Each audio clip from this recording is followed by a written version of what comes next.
ആഭ്യന്തരമന്ത്രി ഈ ചേരിയിൽ നിന്ന് മറ്റൊരു നേതാവ് ഉണ്ടായി വരുന്നത് നിനക്ക് സഹിക്കില്ല അല്ലടാ?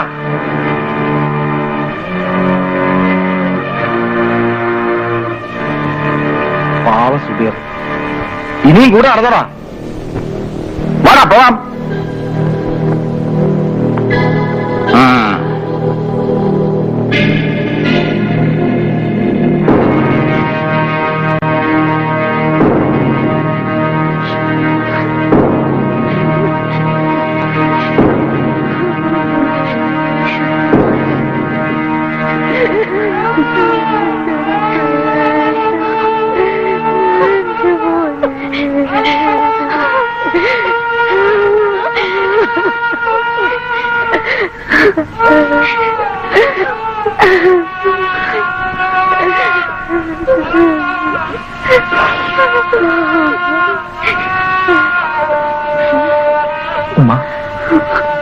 അമ്മ വലിയ മന്ത്രി വന്നിരിക്കുന്നു. എന്റെ മോന്റെ മയ്യത്തിലാണ്. വലിയ രാജാവ് വന്നിരിക്കുന്നു.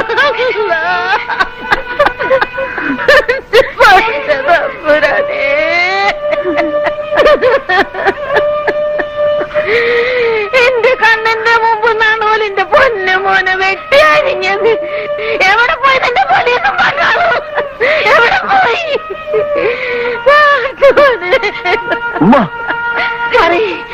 ആരാ എന്റെ മോനെ കൊന്നത്? എന്തിനാണ് എന്റെ മോനെ കൊന്നത്? എന്ത് സാന്താണ് കാണിക്കുന്നത്?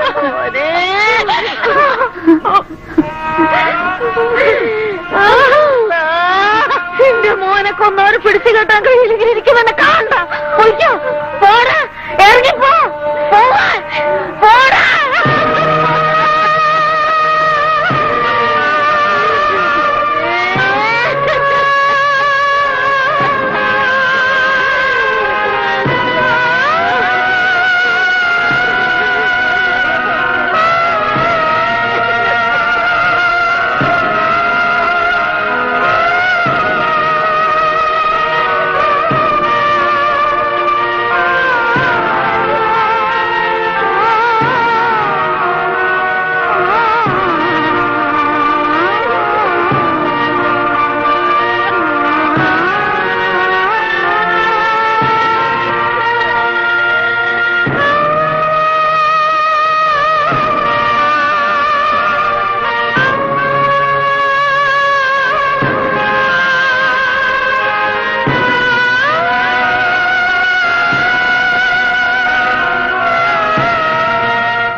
നമ്പ്യാരെ അറസ്റ്റ് ചെയ്താൽ തന്നെ അയാൾക്കെതിരെ സംസാരിക്കാൻ ഒരു സാക്ഷിയെപ്പോലും നമുക്കിനിയും ലഭിച്ചിട്ടില്ല.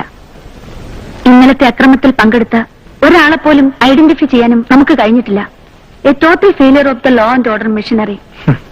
ബ്യൂറോക്രസിയും പോലീസും ഒക്കെ കേവലം നോക്കുത്തികളായി മാറുന്നു അല്ലേ?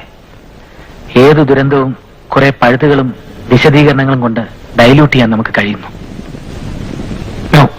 വ്യക്തിപരമായിട്ടല്ല, അത്രയ്ക്ക് അടുപ്പമുണ്ടായിരുന്നു ഞാനും സുബൈറും തമ്മിൽ. ഒപ്പം പഠിച്ച, ഒപ്പം കളിച്ചു വളർന്ന ചങ്ങാതിയുടെ ജീവൻ പോലും സംരക്ഷിക്കാൻ കഴിവില്ലാതെ. പോലീസുകാരിൽ ഒരു വിഭാഗത്തിന് ഇപ്പോഴും നമ്പ്യാരോടാണ് കൂറ്. അന്വേഷണത്തിന്റെ പേരിൽ ഇന്നലെ രാത്രി അവർ അറസ്റ്റ് ചെയ്തതും തല്ലിച്ചതച്ചതൊക്കെ ചേരിയിലെ തന്നെ കുറെ നിരപരാധികളെയാണ്. അവരെയൊക്കെ വെറുതെ വിട്ടില്ലേ? Yes sir. But sir, they are very agitated. അങ്ങോട്ടാണെന്ന് തോന്നുന്നു അവർക്കിപ്പോ കൂടുതൽ വൈരാഗ്യം. ചേരിയിൽ നിന്നും കിട്ടാമായിരുന്ന മുഴുവൻ തെളിവുകളും കുറെ പോലീസുകാർ എന്നെ നശിപ്പിച്ചു. ഈ വേഷത്തോടും പദവിയോടും ഒക്കെ പുച്ഛം തോന്നുന്നു സർ. ഒന്നിനോടും റിയാക്ട് ചെയ്യാൻ പറ്റാത്ത അവസ്ഥ. ഇതെല്ലാം വലിച്ചെറിഞ്ഞിട്ട് നോ, ഈ വേഷമിട്ടുകൊണ്ട് അങ്ങനെ സംസാരിക്കാൻ നിങ്ങൾക്ക് അവകാശമില്ല. ഒന്നും നിങ്ങളുടെ തെറ്റുമില്ല. ഈ പരാജയത്തിനെല്ലാം ഉത്തരവാദി ഞാനാണ്.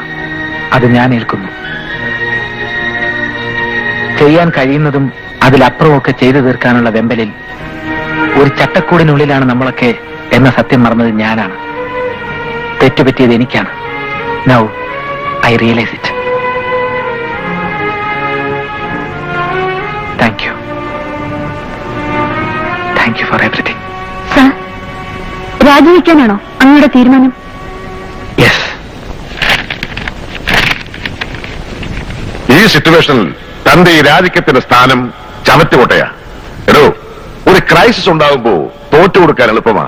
അതിന് പ്രത്യേകിച്ച് ഒരു വെടുക്കും വേണ്ട. അവനവന്റെ കഷ്ടിനെ ചോദ്യം ചെയ്യുന്ന പ്രതിസന്ധി ഉണ്ടാകുമ്പോ ഫേസ് ചെയ്യണം, തിരിച്ചങ്ങോട്ട് തോപ്പിക്കണം. അതാണ് ഒരു ഭരണകർത്താവിന്റെ മിടുക്ക്. നോ സർ, ഇതാരുടെങ്കിലും തന്റെ ഇടത്തിന്റെ പ്രശ്നമല്ല.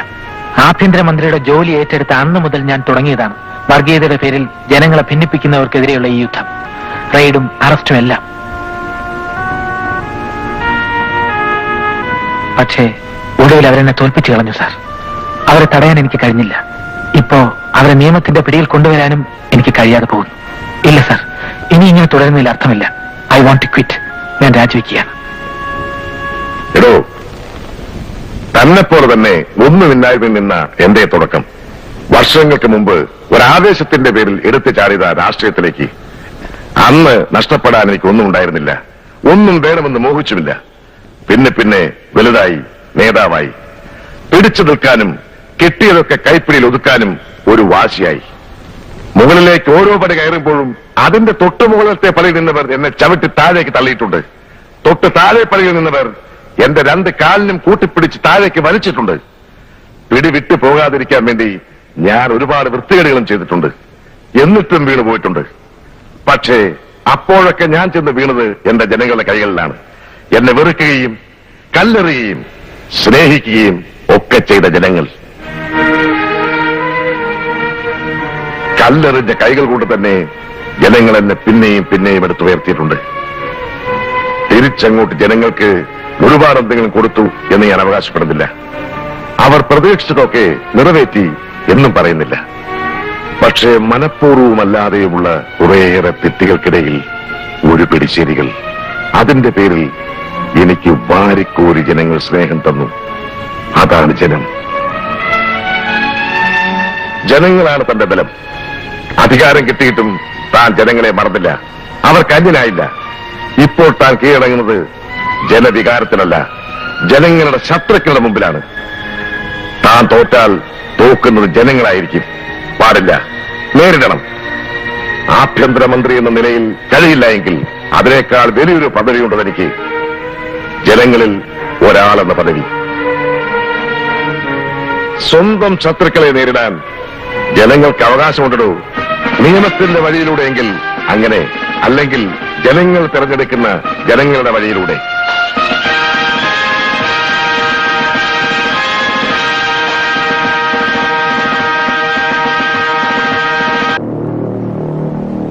നമ്പ്യാരുടെ കരുനീക്കമൊന്നും ഇനി പിഴക്കില്ല. നോക്കിയോ സ്വാമി ഹസൻഭായ്, ഇന്നലെ ചേരിയിൽ നടന്ന ഒരു തുടക്കം മാത്രം. മുമ്പൊരിക്കൽ ഞാൻ പറഞ്ഞിട്ടില്ലേ, മതത്തിന്റെ പേരിൽ തമ്മിത്തല്ലി ചാവുന്നവർ മരിക്കുന്നത് നമുക്ക് വേണ്ടിയാണെന്ന്. കഴുതകൾ അവരാണ് ആയുധക്കച്ചവടത്തിൽ നമ്മുടെ മുടക്കുമുതൽ. ഗോപാലകൃഷ്ണന്റെ നീക്കം എന്താണെന്ന് ഒന്ന് പോടോ. ഈ ഒരു നീക്കവും നടത്താനുള്ള കരുത്തവന് ബാക്കിയില്ല. He is an absolute failure. പക്ഷെ അവനെ വെറുതെ വിടാൻ നമ്പ്യാർ ഇപ്പോഴും തീരുമാനിച്ചിട്ടില്ല. ഗസ്റ്റ് ഹൌസിൽ ക്യാമ്പ് ചെയ്യുന്ന ആഭ്യന്തരമന്ത്രി ഇന്ന് രാത്രി ചേരിയിലെ ആൾക്കാർ കൂട്ടം ചേർന്ന് ആക്രമിക്കും. രക്ഷപ്പെടാൻ ഈ നമ്പ്യാർ അവനെ അനുവദിക്കില്ല. Never, he will never escape.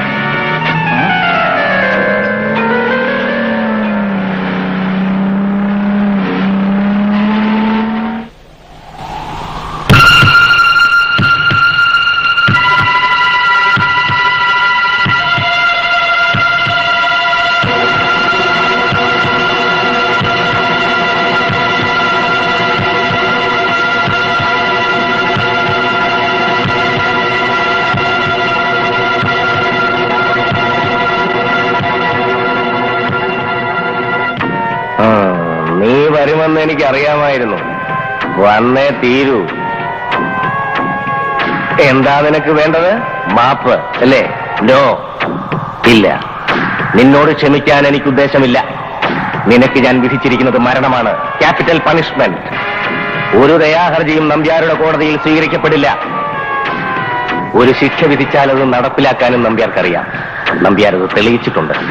നിന്നേക്കാൾ പ്രബലരായ ഒരുപാട് ശത്രുക്കളെ ഞാൻ ക്രൂരമായി ശിക്ഷിച്ചിട്ടുണ്ട്, എന്നേക്കുമായി അവസാനിപ്പിച്ചിട്ടുമുണ്ട്. അന്ന് നീ പറഞ്ഞില്ലേ എന്റെ ഈ കൈകൾക്ക് വിലങ്ങുമണിയിക്കുമെന്ന്? അതെ, നിങ്ങളെ തളച്ചിടാൻ പോകുന്ന ബലമുള്ള വിലങ്ങുമായി തന്നെയാണ് ഞാൻ വന്നിരിക്കുന്നത്. ഈ കൈക്ക് ഒരു വ്യക്തിയുടെ കരുത്തല്ല, നിങ്ങൾക്കെതിരെ ഇരമ്പിക്കരാൻ ആവേശം കൊണ്ട് നിൽക്കുന്ന ഒരു സമൂഹത്തിന്റെ മുഴുവൻ കരുത്തുമുണ്ട്. നോക്ക്.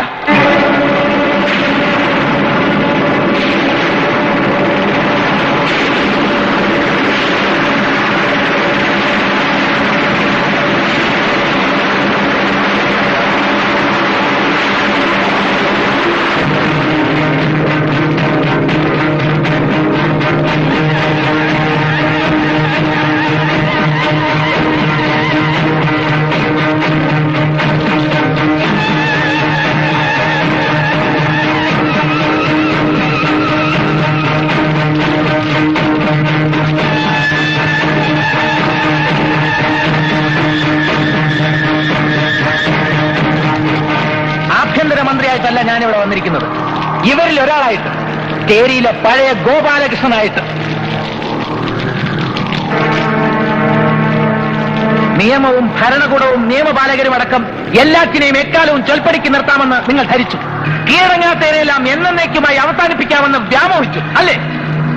ജാതിയുടെയും മതത്തിന്റെയും പേരിൽ ജനങ്ങളെ എന്നും ഭിന്നിപ്പിച്ച് നിർത്താമെന്നും അവരെ കുരുതി കൊടുത്തുകൊണ്ട് സ്വന്തം സാമ്രാജ്യം വെട്ടിപ്പിടിക്കാമെന്നും കരുതിയ വിഡ്ഢിയാണ് നിങ്ങൾ. നിങ്ങൾക്കുള്ള ശിക്ഷ ഇവർ തീരുമാനിക്കും. നിങ്ങളെപ്പോലുള്ള ജനശത്രുക്കളുടെ മേൽ ജനങ്ങൾ അവരുടെ പരമാധികാരം നടപ്പാക്കുന്നത് തന്നെയാണ് യഥാർത്ഥ ജനാധിപത്യം. അടിച്ചു കൊല്ലണം ഈ പട്ടികളെ.